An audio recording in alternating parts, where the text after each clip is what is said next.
Hello guys, আসসালামু আলাইকুম। আশা করি আপনারা ভালো আছেন, আমরা ভালো আছি। আমরা আজকে যাব সাফনকে নিয়ে পার্কে। সাফনের দাদা বের কোলে আছে। তো আমরা রওনা দিলাম, আমরা রাস্তায় আছি। এখন আমরা গাড়ির জন্য অপেক্ষা করতেছি, গাড়ি আসবে।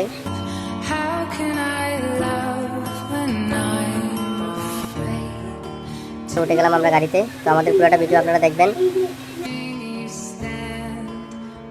আমাদের সাথে আছে আরেকটা দুষ্টু, আমার মামা। অনেক দুষ্টামি করে গাড়ির মধ্যে। আমরা চলে আসলাম পার্কে। সাফওয়ানকে ছেড়ে দিলাম। সাফওয়ান অনেক খুশি, সে তার নিজের মতো করে খেলতেছে। সবসময় বাসায় ঘরবন্দি থাকে, এখন খোলামেলা জায়গা পাইছে, একটু আনন্দ করতেছে।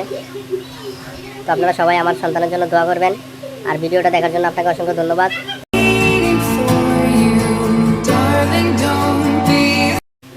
এটা হচ্ছে আমাদের নতুন পেজ, সবাই আমাদেরকে সাপোর্ট করবেন, লাইক কমেন্ট শেয়ার করবেন। সবাই ভালো থাকবেন, আবার দেখা হবে নতুন একটা ভিডিওতে। আল্লাহ হাফেজ।